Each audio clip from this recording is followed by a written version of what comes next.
afternoon. My name is actually Masoodian. Matt is my PhD student. It doesn't matter. It's actually, he's done all the work. I'm just here to present the work. Matt is just about to finish his PhD, so the work that I'll present today is a result of several years of work, but obviously in the 5 minutes that I've got, I'll talk just about a particular aspect of the work that he's been doing. So in most offices and organizations, we work with paper documents in various forms, whether they are individual papers, bits of paper, or whether they are bound together in the form of books and brochures and so on, or whether they are collections of papers in the forms of folders and archival boxes that we deal with. So we've got paper documents which are still a big part of many offices and organizations. At the same time, we've also got a lot of digital documents that most people work with, and each one of them have got their own benefits and positive aspects as well as negative side of things. Unfortunately, at present, if you are, say, a PA of a person working in an office, you've got two completely different systems for managing documents. For paper documents, you've got your filing cabinets or your library of collection of documents, and you know how to organize it. There are various systems for organizing paper documents in archival forms, and there are also various ways of doing things in digital form, but there's really no connection between the two. And so, for instance, if a secretary leaves the office for a while, then it's a complete disaster trying to locate paper documents because only he or she knows how documents have been organized in the collection. Realizing that problem, about 3-4 years ago, we started working on a system called Sophia, which is Greek for goddess of knowledge, of course. And the system allows you to integrate paper and digital documents seamlessly. So the aim is to develop technology that you can use your computer to search for and locate physical documents, just as you do that with digital documents. What I'll do, I'll just quickly look at what we've done in terms of implementation, and then spend a couple of minutes really looking at the overview of how we manage that. Our initial system was actually trying to augment normal folders, and if you see there are 3 contacts here, I'll show you a video in a second, but basically we include a little bit of technology in the folder itself, and then connect up with using say strips of magnetic or aluminium things to connect up to a physical folder, and to a physical storage location, and the storage location also has got some electronic components to it. In this case, the folder is sort of a little bit advanced, and the physical location is not really that advanced. So this is one form, and you can place things anywhere in the say collection, and the system allows you to find those. Now, sometimes you need more order in terms of how you organize your collections, and in this case, the folder itself is actually quite simplistic. It's got 2 bits of sort of metal strip at the bottom, and there's a little bit of circuitry in it. And when you place it in the filing cabinet, the filing cabinet itself is more intelligent. So there's actually bits of LEDs. When I show you the video in a minute, you can track things more on the filing cabinet as opposed to the folders themselves. But the important thing that I want to emphasize today, and that's what the poster is about, is that you can connect these up modularly in a way that you want, and depending on whether you want ordered, unordered, or a combination of those in different forms, you can connect those up to a system that would work basically seamlessly. And in this particular case, we've got a couple of different collections. You can even have your inbox on the other side, in tray. There's a RFID tag reader in the middle, and they all get connected up to a box, which actually gets connected to your computer. So I think I'll show you the little video now, and oops, right there. And this video, as I said, very quick, and it basically shows how the system works in its current implementation. So we start by showing the different hardwares. That's unordered. That is the ordered version. These are different types of folders you can have. As you can see, we've just augmented standard forms. This one is a folder that's a little bit of technology that gets attached to it, and then there are bits that are part of the filing cabinet itself that user is actually not aware of when they're using. In one form, you can track the folders by turning the LEDs on and off on the folders themselves. In another one, you can do that by doing it on the filing cabinet itself.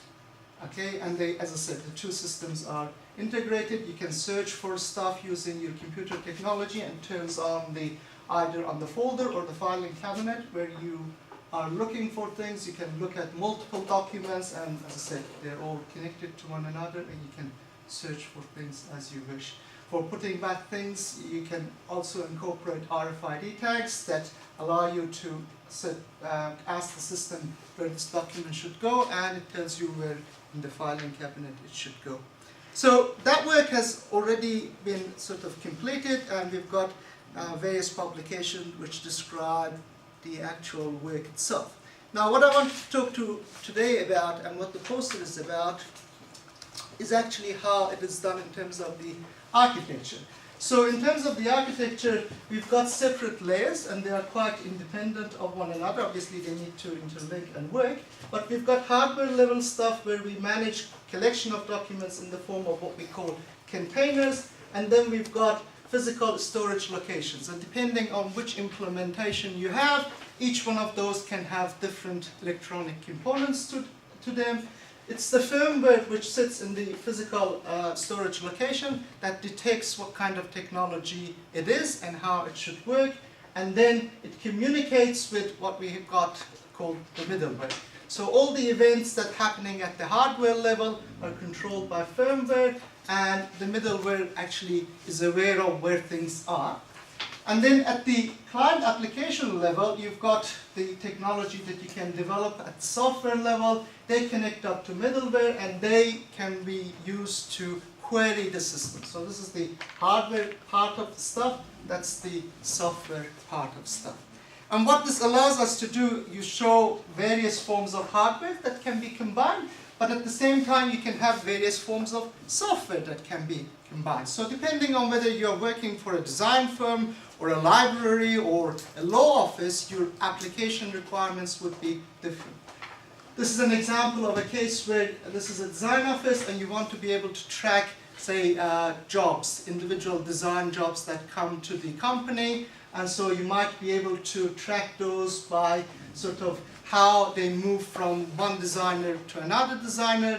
In those cases, you may require an unordered version of the system because you only want to know where things are. The order doesn't matter.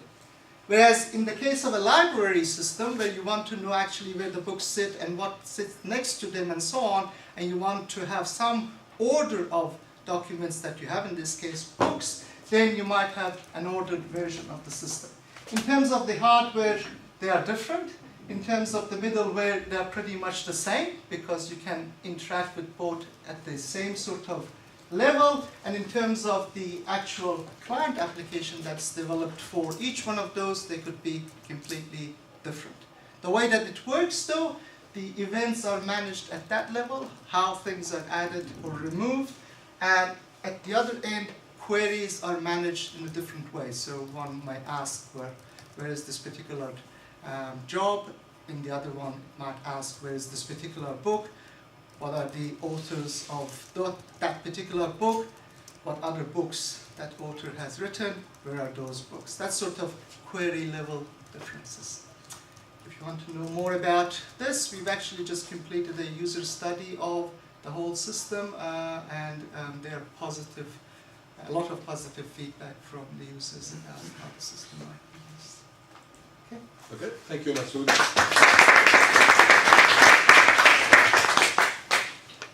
A quick question before delicious lunch. I won't deprive you of any lunch. I very much like the idea, but is it at the moment, is it correct that you track at the container level? So you can, if I would remove the document out of a container and put it in another container, you could not track that? Is that a problem? Or no, you can combine at the document level, you can combine things using RFID tags. Within the containers? Yes, it depends again on the use of what it is going to be used for. sometimes the container is almost a document level in terms of books. Sometimes it is, you want finer granularity of things, then you can... And did you already do that? Or? Yeah, yes, you can track RFID stuff as well as containers. Okay, thanks again. And now, if everything goes well, we have lunch downstairs, and we will be back here at 2 o'clock for the afternoon session.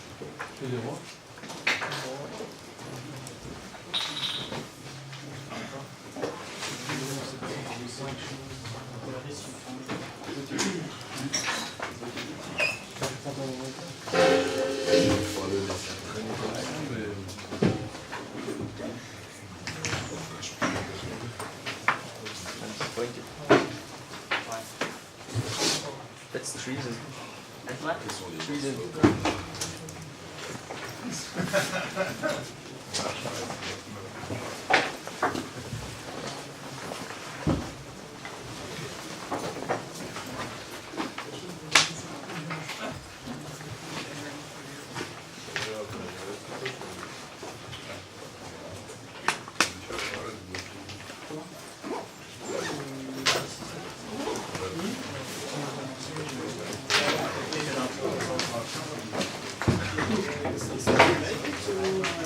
Like,